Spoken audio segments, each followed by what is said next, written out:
Good morning, everyone. Happy Monday.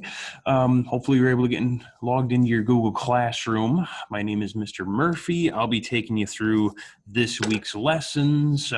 These lessons are good if you have any of the following teachers for geometry this year. But over time, you'll probably hear from each one of them during our distance learning. So this is geometry, and we are starting the school year with some algebra review. I don't want you to think you're in the wrong class or anything, but this is indeed how we're going to start the semester off. So hopefully you all have a notebook of some sort so you can jot this down as you go. Yes, you can pause and rewatch this as many times as you can, but the best way to refresh it is to jot it down and go along as we do it here. So a refresher of terms, we're going to start with some algebraic expressions. Now remember, an expression typically does not have an equation in it. It's usually got letters and numbers in it, and what we're going to do today is we're going to refresh how to evaluate one of those expressions. Evaluate, again, just means plug a value in and see what the overall expression comes out to. Order of operations will come into play a little bit as well, because once you substitute something in, you have to do things in the correct order. Otherwise, it could drastically alter your answer. So if you need more time to look at those definitions, feel free to pause the video at any point here. Here's a little refresher of your order of operations as well, which you guys have probably been learning since elementary school, but feel free to pause or write down or rewind the video if you need to come back to that here. So let's see what they're going to throw at you here.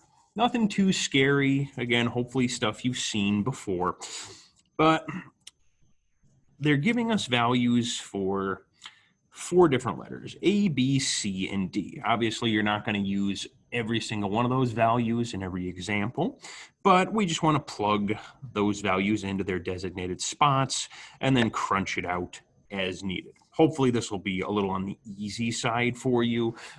Therefore, if time doesn't permit, we might not get to every single example. So, looks like for number 1, we need the value for A and the value for B. C and D don't come into play at all. So I like to use parentheses to show that I'm plugging something in. I would recommend the same thing for you guys as well. Certainly keep an eye on things, make sure we don't make any careless mistakes. Hopefully we agree 2 times 8 would be 16. And 3 times 2 would be 6. Don't forget that pesky little subtraction symbol. And then voila, you crunch that out. And this expression, when evaluated for this A value and this B value, gives you an overall value of 10. Bing, bang, boom, you're done. Easy peasy here. All right, example 2, we might go through that a little bit quicker because I don't imagine we're going to have too much trouble with this. Notice there's only 1 letter in this. This time we need the C value, so we're going to plug that in. Make sure we have our multiplication symbol, because if we forgot that and changed it to something else, it could skew the results. All right, order of operations. Looks like we got all multiplication going on here, so we're just going to work it left to right here. So we got 32 times 3. I don't fully blame you if you need a calculator for this, but if my brain's working properly this morning, it should come out to 96 overall. Notice we're still getting nice answers.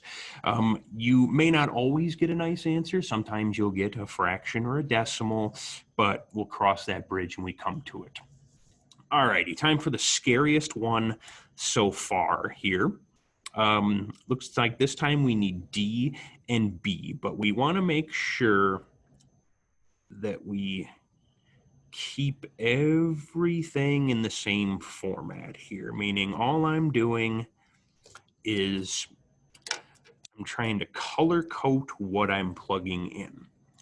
Looks like B is all by itself down here. So if we plug in the b value of 2, you could put parentheses around it. It wouldn't hurt, but there's nothing else in the denominator, so it might not really be needed. And then we're going to plug 3 in for d. Again, these values come right from the directions. I'm not picking them at random. We're just staying consistent all the way through. Okay. Order of operations. Now, technically, a fraction bar means division, but if you look back up here at the chart, we need to take care of any multiplication before we do any division. Hence, this 2 in the denominator, that's just gonna sit there until we've crunched out what the top portion is.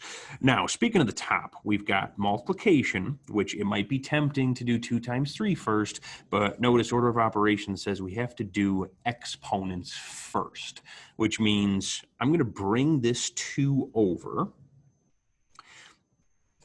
3 to the 3rd power. Now remember, that's not 3 times 3 equals 9. That's 3 times 3 times 3.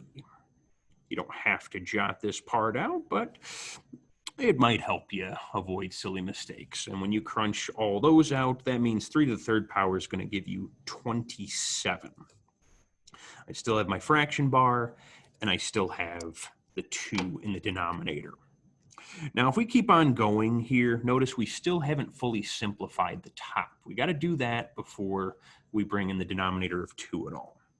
All right, so it looks like we just got some easy multiplication. 2 times 27 should give you 54. Now we're finally going to utilize this 2 on the bottom here. So 54 divided by 2. Your fractions may not always divide out perfectly, but thankfully this time it will. So 54 divided by 2 should give us a nice integer answer of 27. Now, a little recommendation, yes, some of these you might be tempted to punch the whole problem in on your calculator with these substituted values. You want to be careful with that because sometimes we don't enter things into the calculator exactly as they're meant. Therefore, it's a little safer to do it in at least a couple steps like this. Okay. So just for the sake of time, we might not do every single one of these or stress every single step. We'll at least show you what it would look like if you plugged it in. So here looks like we got 4 to the 3rd, nothing to substitute in there. But this time, notice that they're changing the C value there. So little bit of trickery there, which maybe we should have accounted for in the directions. But here we're not using those same 4 values as before. We're plugging that little beauty in. And then this is a situation where you could put all this into the calculator at once, or you could do it piece by piece. So I'll kind of pick up the pace a little bit. 4 times 4 times 4 is 64. And then you might need a handy dandy calculator for this. All part of the fun, though.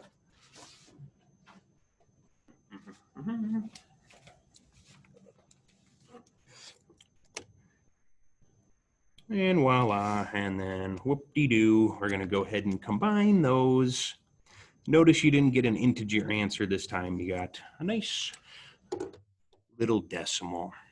All right, easy peasy. So if I'm going too fast, you can pause the video, you can rewind it, whatever you need to do. All right, finally, we got to evaluate m to the 2nd power. Now notice we weren't given any m values up here in the direction. That's because they gave us a specific one right here. That means we're going to take 3 over 4 and plug it in for m. We're going to raise that to the 2nd power. Now here's the situation with this where it's very easy to make a mistake.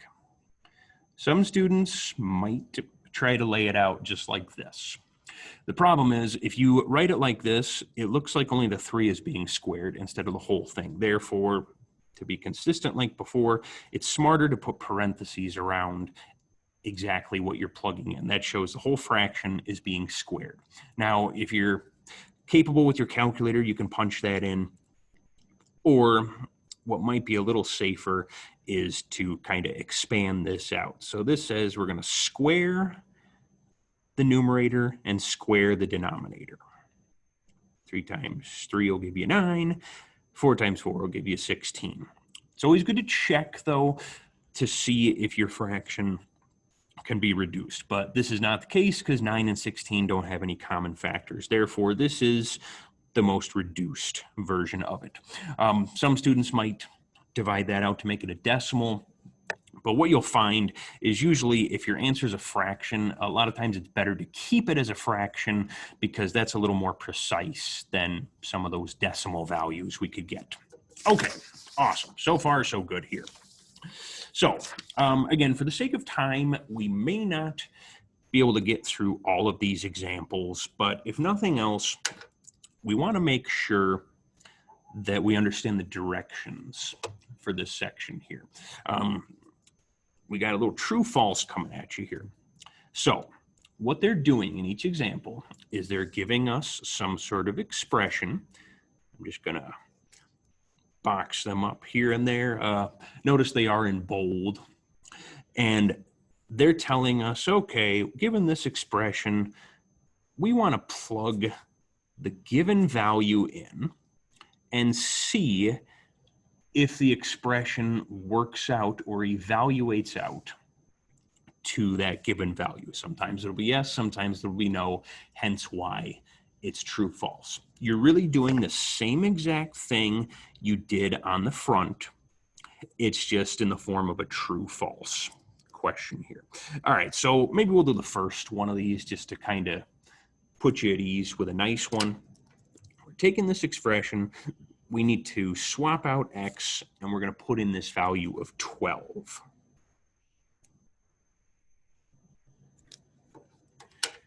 I'll color code it just so we know what was there to begin with and what wasn't. So we're going to keep on going there. Again, order of operations, you got to do the multiplication before any addition there. So we're going to go ahead and stay consistent. All righty, so these two multiply out to give you 84, and then bring down this little plus 10. Now the only thing left to do is to combine those, obviously, and hopefully we agree that that works out to 94. Now, here's where the true false comes in. Did our value come out to 90 like it said in the problem? And of course the answer is heck no. Therefore, this expression is false. If we had gotten a value of 90, then it would match up perfectly, and that would be a true statement there. So just remember, make sure you are indicating true or false when you try these. Okay, so let's see what else comes our way here. Oh, maybe we should take a look at this one because it's got a nice little fraction in it here. Now, it's not totally common that you're going to have fractions and decimals in the same expression, but they like to surprise us. Okay, brand new expression, different variables. This time we got two things to plug in. So let's go ahead and put those in those designated spots. Looks like we just need 24 up top and the 2.5 on the bottom. Let's say you tried to punch this into your calculator. You have a calculator that does fractions. Some calculators kind of get mad when you try to put a decimal inside of a fraction. So I might not totally recommend that. Instead, what we want to do is we want to think of that fraction bar as division. So this is what you'd be punching into your calculator. 24 divided by 2.5. And moment of truth here. We still get a decimal value of 9.6. Okay, let's backtrack a little bit because the statement said when we plug those values into that expression, we should get that value of 9.6. Yes, so that's what we got. Therefore, we're going to say that that given statement in the original problem is true. All right, so now you got an example of one of each there. The other thing you want to do is, make sure you're not doing these in your head. You want to plug the numbers in just to be on the safe side here. But that's kind of the name of the game here. Okay, so just for the sake of time, I might pick up the pace a little bit. If you're watching this video, you'll notice every time I say that, I still end up going pretty slow. But slow and steady wins the race. Okay, so same deal here. We're plugging those into this expression to see if it gives us a value of 36. All right, so here we go. Make sure you keep those parentheses like there were in the original problem. And there we go. We got our setup here. So order of operations says we got to do stuff in the parentheses before we deal with any multiplication. So we're going to combine these two things. Now all we have left is multiplication, and we should find that that multiplies out to 46.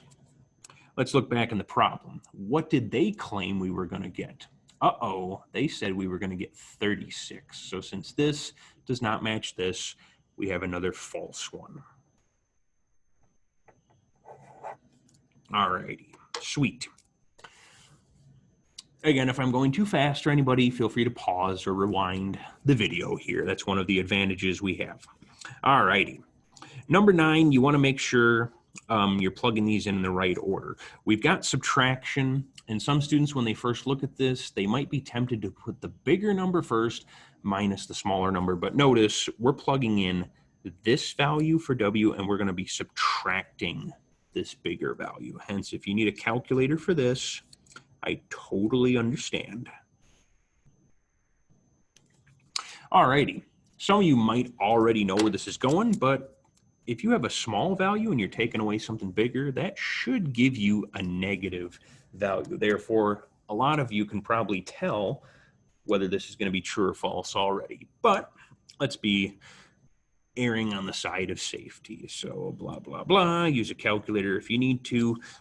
Negative 6.5. That doesn't match their claim in the original problem. Therefore, we got another false one. Hopefully, nobody was assuming that it was just going to alternate false, true every single time there. That's why we need to be absolutely sure. All right, last but not least, this expression, you will see that later on in first semester geometry. This is actually a part of the midpoint formula when we get to coordinates and whatnot. But for now, we're just giving you a little sliver of it. One misconception that students have a lot over the years is when you see x sub 1 and x sub 2, notice that those are lower than the variable. If they were higher up, like up in this area, they would be exponents, but this just means, okay, here's the first x value, and here's the second x value. So we just want to be very careful if we're plugging those in. We're really doing the same thing. It just looks like there's more going on in this one. Okay, so you can keep the parentheses around it if you want. If you took them away, it shouldn't hurt because notice there's nothing outside of those parentheses in this one. We're going to keep the 2 in the denominator. We're going to keep our plus sign, and here's where we're going to plug stuff in. Looks like we need a negative 19. Don't forget that pesky negative. And then we got that positive 5. Order of operations says that, obviously we're going to be looking inside the parentheses, but everything's inside the parentheses here. So ideally what we want to do is this. We want to simplify the top before we do anything with the denominator. So if we do this, and be very careful with your negatives, calculator if needed. I'm going to take the parentheses away since they're not really needed.